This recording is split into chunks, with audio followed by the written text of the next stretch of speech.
Bom dia, meus amados irmãos e irmãs. É com muita alegria que cumprimento a todos através de mais um estudo da lição da Escola Sabatina. Gostaria de convidá-los para uma palavra de oração. Santo Deus, muito obrigado por tudo que Tu tens feito em nossas vidas, para cada um de nós e nossos lares representados nesta oração. Nos abençoe, nos guarde, continue nos alimentando com as mensagens da Tua Palavra para o sustento de nossa fé.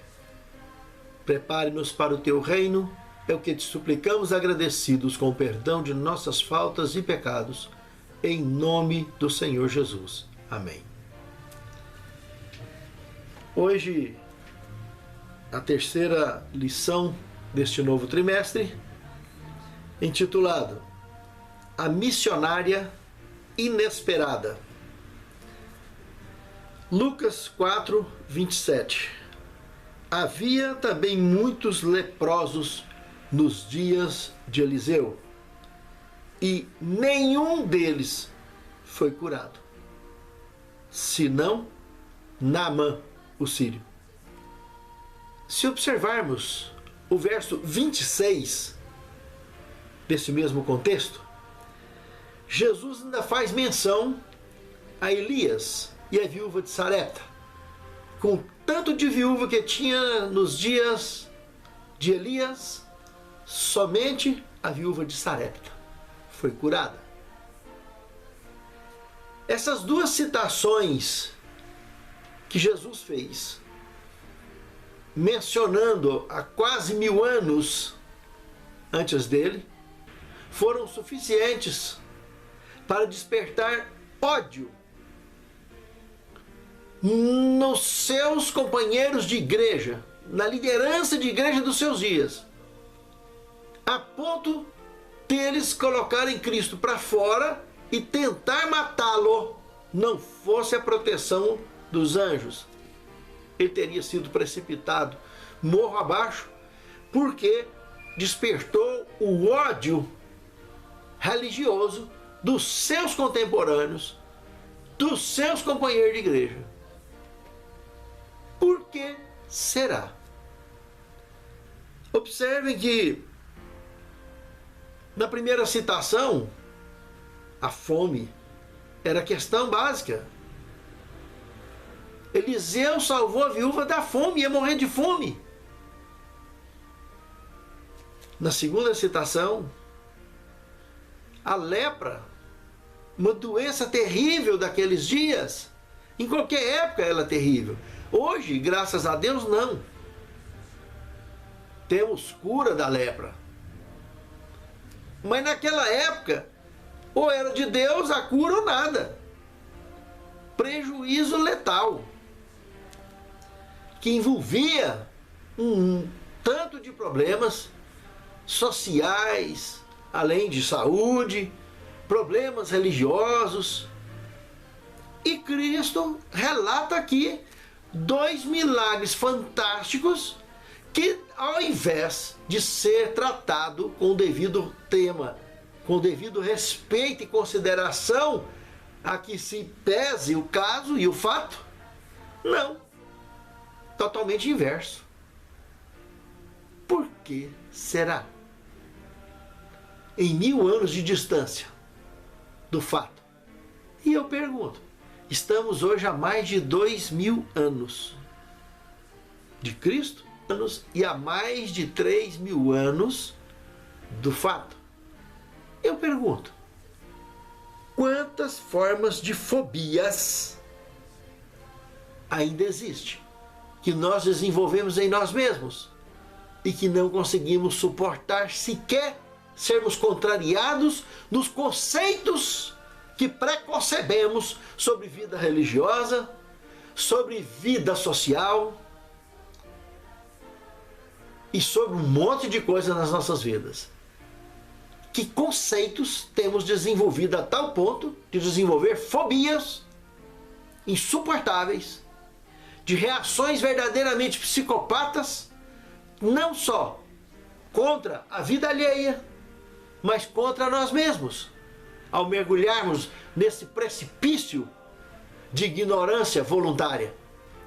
Irmãos, a fobia religiosa, a fobia daqueles religiosos era tão grave, foi tão grave, que eles estavam dispostos a matar o Criador do universo.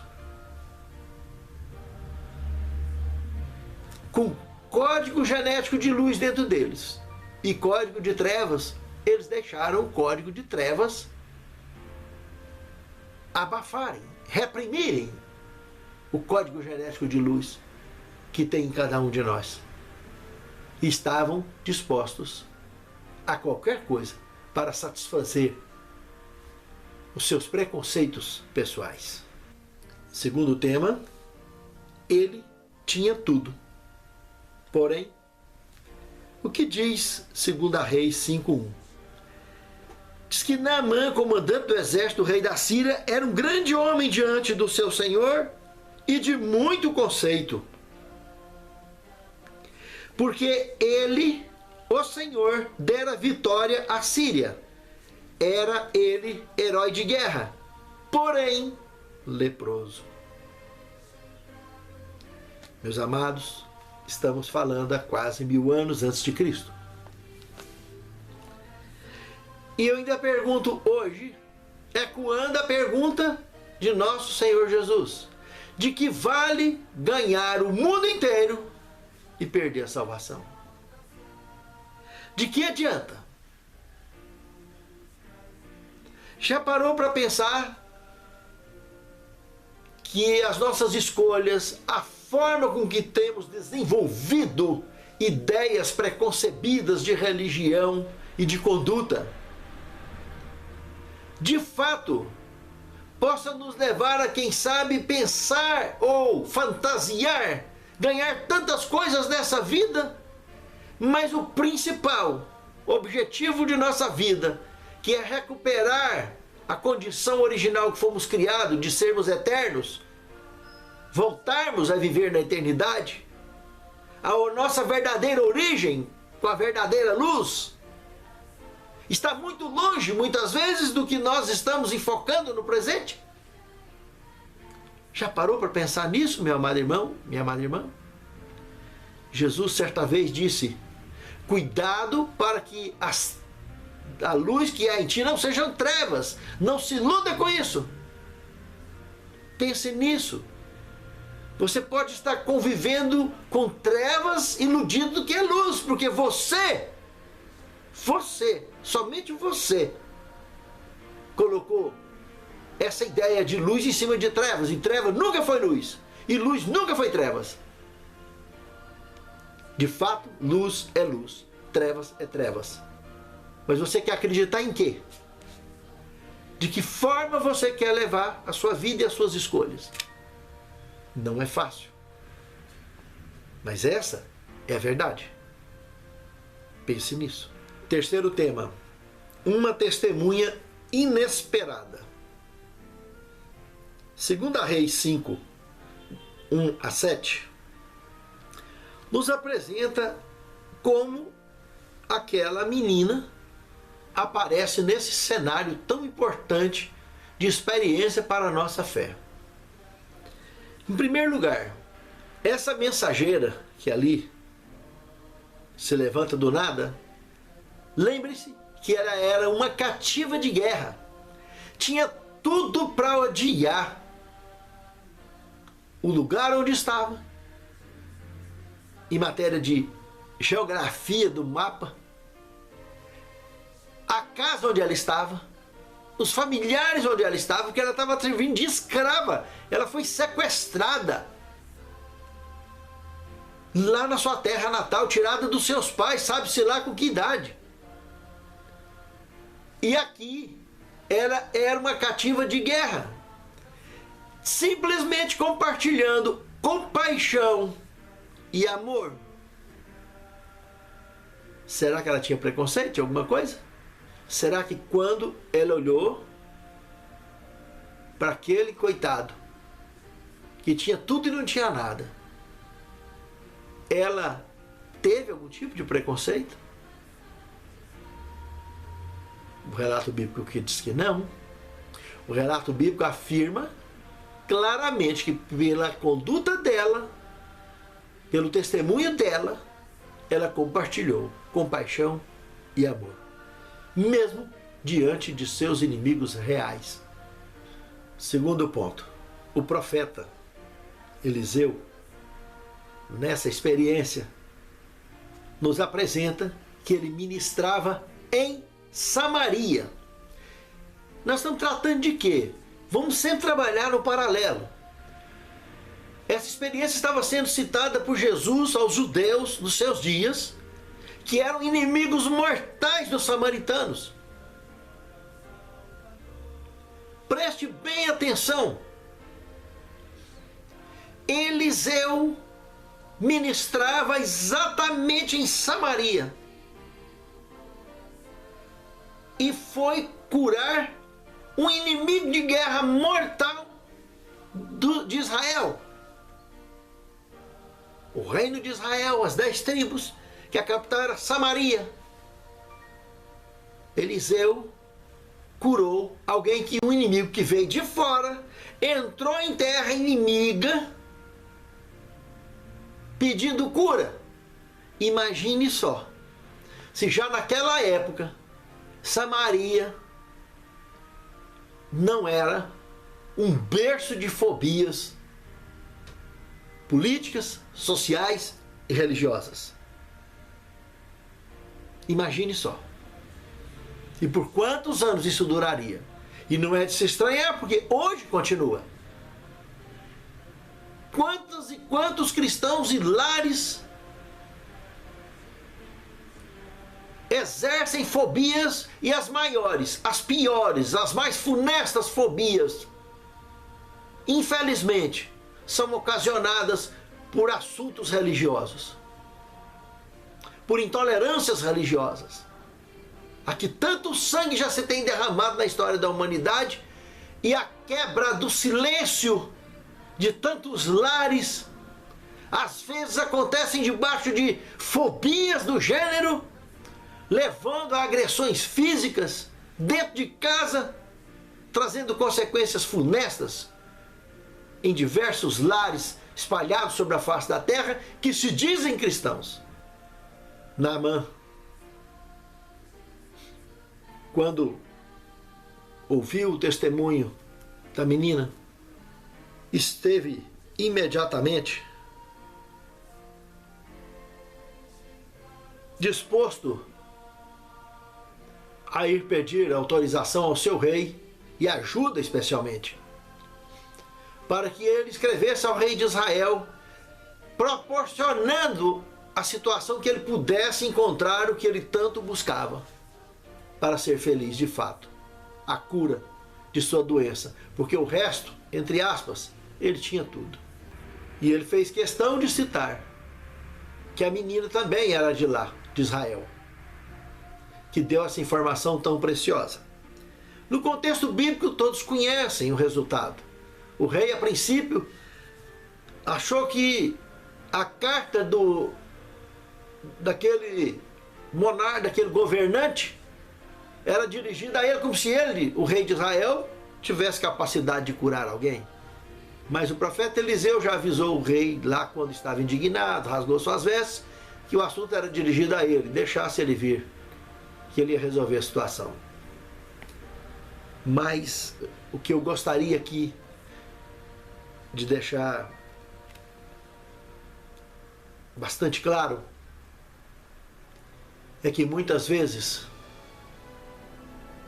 às vezes precisamos, quem sabe, somente de um abraço amigo. Quem sabe de algo tão simples para curar ou para resolver algo tão grave. O amor é uma palavra simples, mas é a raiz, é a estrutura da nossa vida. É a solução de fato dos nossos problemas. Eu assisti um vídeo hoje de um indivíduo maltrapilho, mal vestido, sujo, cabelo engordurado, que saiu nas ruas dizendo: eu não quero roubar, eu não quero matar, eu não quero me drogar, eu só quero um abraço. E aonde ele chegava, fazia o mesmo. Quando viu que todo mundo só olhava assim, não dava atenção para ele, ele resolveu escrever um cartaz e pôr no peito. Da mesma forma, todo mundo olhava e ninguém importava. Um dia ele resolveu entrar no ônibus. E lá andando no ônibus ele começou a choramingar essas mesmas palavras. Ele não estava com cartaz, mas choramingou. E as pessoas começam a olhar daqui, olhar dali, e ele falou: eu amanheci carente, eu só queria um abraço. E do nada levanta uma senhorinha com cabelinho de coque e foi lá e abraçou aquele mendigo. E o ônibus todo aplaudiu. Olha, eu não sei como resolver muitos assuntos difíceis que enfrentamos dentro da igreja. O pecado, por maior que ele seja, por pior que ele seja, pessoas às vezes foram lá e, biblicamente falando, fizeram mudanças de sexo e entram para dentro da igreja. Arrependem do que fizeram. Mas quem sabe as suas escolhas, muitas vezes, do ponto de vista clínico, não se sabe. É reversível, irreversível, não importa. Agora, como estender o abraço e o perdão? É melindroso, é tanta melindra no meio de tantas outras coisas que já enfrentamos como religiosos, como cristãos. Mas por mais mal cheiroso que seja o pecado, o perdão é divino e Deus perdoa e esquece. E cabe a mim e a você somente o abraço. Sabe, irmãos, nós precisamos aprender, deixar de desenvolver fobias, assuntos em nossa vida ao longo de nossa existência. Somente Deus passará o crivo definitivo na vida de qualquer ser e poderá resgatá-lo ou não, de acordo com a escolha de cada um de nós. Mas a cura dos nossos problemas pode se resumir num abraço,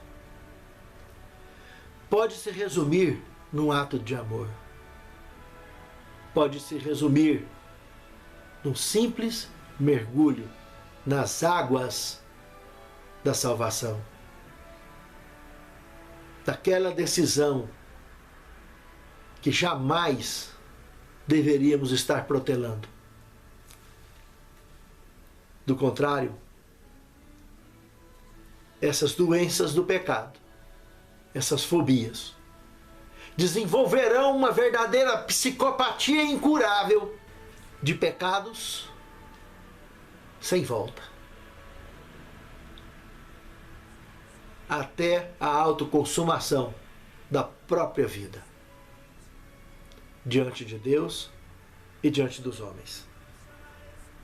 Aquela testemunha inesperada, simples e do nada, trouxe uma resposta simples e do nada para Naamã. Mas a decisão seria dele. Você quer de fato a cura, Naamã? Você está preparado para a cura, Naamã? Quarto tema: Eliseu, o profeta. Se observarmos o relato bíblico de 2 Reis, capítulo 2, versículo 1 ao 15, eu destacaria somente o verso 14, para nos chamar a atenção de um detalhe bem peculiar. Esse camarada, depois de assistir o que assistiu, o companheiro dele sendo levado aos céus, numa experiência ufológica, bíblica, fantástica, inigualável, ele, ao atravessar o Jordão, ele pega a capa que Elias deixou, fere o Jordão juntamente com esse ato, pronunciando uma pergunta: onde está, ó tu, Deus de Elias? Preste atenção. Se ele, nesse momento, não nos faria lembrar de um dos apóstolos de Cristo que pediu para ver e só creria se tocasse e visse. Onde está, ó tu, Senhor Deus de Elias? Junto com o ato da capa ferindo as águas do Jordão, diante de centenas de testemunhas que haviam assistido à experiência anterior, que eram os filhos dos profetas. Só que esse moço, Eliseu, desenvolveu tão grande fé que todos conhecem o relato dele, que não foi diferente também de Tomé, que, segundo o relato, foi viver lá na região de Ramandi, no Egito, e escreveu o que hoje conhecemos como apócrifo de Tomé, o quinto evangelho, segundo Tomé. Mensagens maravilhosas que nada contradiz o que tem na Bíblia. E, por sinal, foi estudando este evangelho há muitos anos atrás que eu me converti. Por mensagem incisiva, direta sobre a guarda do sábado no Novo Testamento, revelada por Tomé. Foi por causa dele, estudando o evangelho dele, que hoje eu comungo a fé que comungo. Graças a Deus. Mas, como eu disse, esse moço, Eliseu, que iniciou a fé cristã, demonstrando falta de fé, perguntando: cadê Deus? Cadê o Deus de Elias? Como se o Deus de Elias não fosse o dele. Esse moço adquiriu tamanha fé que até seus ossos, depois dele morto, vimos lá em 2 Reis 13, de 20 a 21, que ao jogar um soldado morto em cima da sua ossada, ele ressuscitou e foi embora. Ressuscitou mortos. Ressuscitou o morto. A ossada de Eliseu. Imagine só. Eu pergunto: e nós? E nós? Se nem em vida ressuscita ninguém, imagina depois de morto. Qual é a verdadeira condição da nossa fé? Se é que verdadeiramente estamos focados na busca da verdadeira fé. Se estamos mergulhados na busca de vivenciarmos as orientações divinas e sermos usados como instrumento nas mãos de Deus para que Ele possa nos levar ao verdadeiro exercício da verdadeira fé. Pense nisso, meu amado irmão. Pense nisso, minha amada irmã. Quinto tema: a cura de Naamã. Primeiro ponto aqui é que o preconceito muitas vezes é tão forte que impede a ação divina da cura. Naamã alimentava uma ostentação social, militar, política tão grande, religiosa, pessoal, que ele não conseguia imaginar, como um comandante bem-sucedido de guerra que ele era, a hipótese de ter que ir numa terrinha com os riozinhos sujos daquele jeito buscar a cura. Ele não conseguiu. Segundo ponto, ele não viu outra saída a não ser comprar a cura. Já saiu lotado de bens para não dar a mão à palmatória de ter sido curado de graça, de ter alcançado algum favor de alguém subalterno, militarmente falando, ou politicamente falando. Terceiro ponto, na surpresa da graça, ele encontrou o presente da fé. Foi a maior surpresa da vida dele. E foi tão grande essa surpresa que o levou à certeza de quem e onde estava o verdadeiro Deus e do que ele deveria fazer daqui para frente. Mas não poderíamos deixar aqui também de apresentarmos a experiência de 2 Reis, no capítulo 5, verso 20 ao 27, que na experiência de Geazi, o servo do profeta Eliseu, olha só, hein? Quem brinca com a graça, mergulha na desgraça.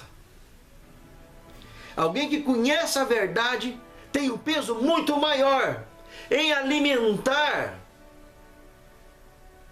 desgraças totalmente sem fundamentos. Não existe desgraça alguma que haja fundamento, principalmente a de ignorar a graça e os seus desígnios. Acalentar e acariciar preconceito de qualquer natureza é altamente letal na nossa vida e na nossa conduta religiosa. Muitas dessas carícias podem não ter volta. Sexto tema, um novo cristão. Agora sei que não há Deus em nenhum outro lugar, senão em Israel, confessou Naamã. Confessou Naamã. Ele precisou de mergulhar 7 vezes no Jordão. Numa descrença terrível, mas fez, cumpriu. Nós muitas vezes vamos para a igreja na marra.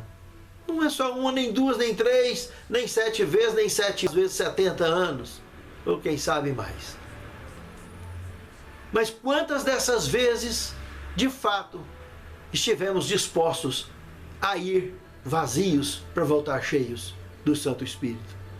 Vazios dos preconceitos, vazios de nossas escolhas erradas, vazios de nós mesmos e voltar cheios do eu divino, voltar cheios da plenitude do Santo Espírito e sermos de fato luz do mundo e sal da terra. Um simples mergulho,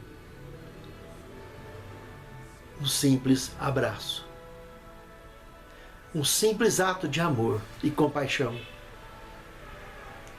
uma simples decisão de orarmos juntos pode estar a solução de quantos e quantos problemas que há anos enfrentamos. Meus amados, alguns se batizam 1, 2, 3, 4. Não tem importância. O importante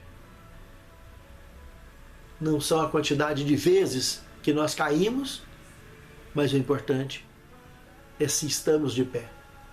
Ontem já foi. Amanhã está longe demais. Mas e agora? Nesse momento, estamos de pé? É isso que conta. Para amanhã podermos circularmos para dentro dos portais do Reino Eterno. Uma nova criatura reconhece o verdadeiro Deus em qualquer pessoa e lugar onde de fato ele esteja presente. Não se esqueça disso. Para finalizar, 7º tema, por que só Naamã? Muitos leprosos havia em Israel no tempo do profeta Eliseu. O Salvador declarou, e nenhum deles foi purificado, senão Naamã, o sírio.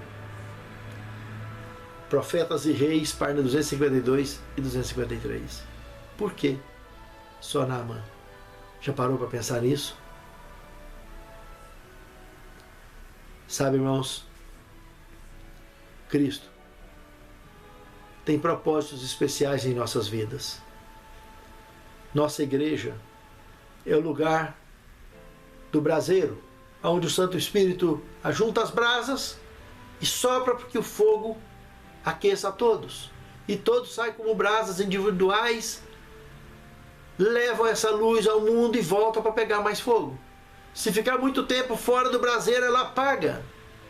Mesmo em cima da chapa do fogão, onde frita a mão, frita ovo, grelha, qualquer coisa que ali colocar, mas a brasa apaga. Mesmo naquela alta temperatura, dentro do fogo, dentro do braseiro, ela não apaga, porque tem o sopro do Espírito o tempo todo. Sabem? A igreja é isso. Não podemos ficar fora dela. Deus tem a sua igreja, sempre teve, e nos quer reunidos e em amor, compaixão, perdão, permanente nesse exercício, aguardando sempre o sopro do Santo Espírito para fazer-nos completos de luz, vinda do céu, proveniente do céu, conduzida à missão do ID, preparando-nos e a outros ao nosso redor para a breve volta de Jesus. Que Deus abençoe a mim e a você, que possamos, quem sabe, representarmos novos Naamãs, novas viúvas de Sarepta, novos homens e mulheres que possam ser usados como instrumentos vivos nas mãos de Deus. É o meu desejo e oração. Santo Deus, santifica-nos em Tua palavra, nos alimente com a mesma, nos fortalecendo as nossas decisões a cada dia e nos fazendo, Senhor, pela Tua graça, cumprirmos com a Tua vontade e o que Tu tens esperado de cada um de nós. Conduza-nos, dai-nos sabedoria para rompermos com os obstáculos de nossa fé. Livra-nos do preconceito e capacita-nos a vivermos com dignidade debaixo da Tua graça e da graça salvística. É o que te suplicamos, agradecidos em nome de Jesus. Amém.